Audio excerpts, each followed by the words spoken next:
There's this thing that happens to women after 50, and no one really talks about it. They just stop being seen. And you felt it happen slowly, not all at once. It started with small things. A waiter who looked past you to take someone else's order. A conversation where your words seemed to evaporate the moment they left your mouth. A room full of people where you could speak and somehow no one responded. Not because you said something wrong, but because somewhere along the way you became easy to overlook. And here's what no one tells you. It wasn't about you changing. It was about the world deciding you were no longer useful in the way you used to be. You're not imagining this, and you're not being dramatic. There's a very real shift that happens to women after 50. A kind of social vanishing act that's so subtle, so normalized, that most people don't even realize they're participating in it. But you feel it every single day. Think about the last time you walked into a store and the salesperson looked right through you, or when you were in a meeting and someone repeated the exact thing you just said, and suddenly they got credit for it, or the last time you dressed up, felt good, and walked into a room, and realized no one was looking. Not with admiration, not with curiosity, not even with acknowledgement, and for a second you wondered, did I do something wrong? The answer is no. But the world has conditioned you to think it is.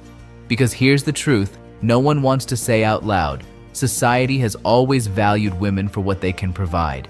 Youth, beauty, fertility, caregiving, service. And once you're past the age where those things are expected of you, the attention goes away, the validation disappears, and suddenly you're supposed to be okay with it. You're supposed to step back, be quieter, take up less space, stop wanting things, stop being seen as desirable, stop expecting to be treated like you matter in the same way you used to. And if you resist that, if you still want to feel visible, attractive, relevant, alive, then you're labeled as desperate, trying too hard, refusing to age gracefully, as if grace means erasing yourself. So you start adjusting, you stop speaking up as much, you dress a little more conservatively, you laugh a little quieter, you stop flirting, you stop taking up space in conversations, and you tell yourself it's fine, that this is just part of getting older, that you should be mature enough to not need attention anymore.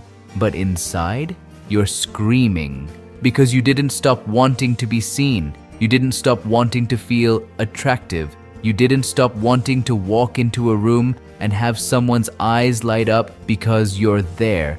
You just learned that wanting those things makes people uncomfortable, so you buried it.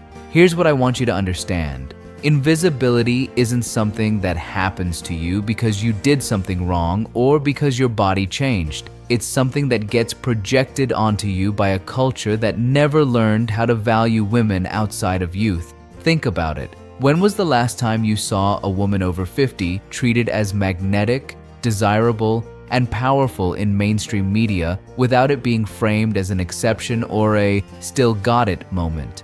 When was the last time you saw her portrayed as someone who commands attention simply because of who she is, not in spite of her age, but because of everything she's lived through?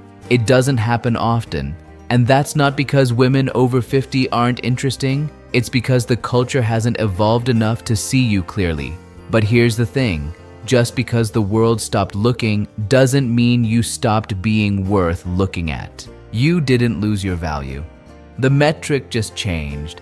And instead of rejecting the metric, you started questioning yourself. You started wondering if maybe you were the problem. Maybe you weren't trying hard enough. Maybe you were too much. Maybe you should just accept that this is how it is now. But you don't have to. Because the women who refuse to disappear, the ones who keep showing up fully, who keep taking up space, who keep refusing to shrink, they're not delusional. They're not desperate. They're just done pretending that their worth expired. So let me tell you something I think you need to hear. You are not invisible because you're not enough. You're invisible because the world was built to only see women in one dimension. And once you stopped fitting into that dimension, it didn't know what to do with you. But that's not your failure, that's theirs.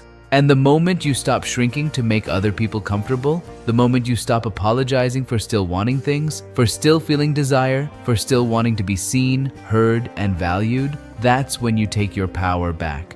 Not by demanding attention, not by performing youth, not by trying to prove anything to anyone, but by simply refusing to disappear, by walking into rooms like you belong there, by speaking like your words matter, by existing unapologetically, without softening yourself to make space for people who were never taught how to see you. You don't owe anyone your smallness. You don't owe anyone your silence. And you certainly don't owe the world permission to decide when you stop mattering.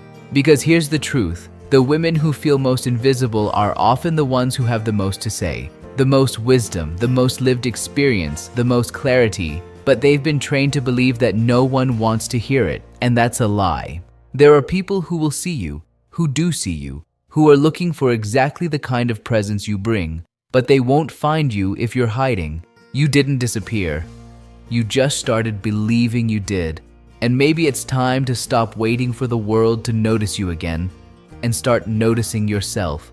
Because the version of you that refuses to be invisible, that refuses to apologize for still being here, still wanting things, still taking up space, that's the version that was always supposed to exist. She's not louder, she's not younger, she's not better, she's just seen by the one person who matters most, you.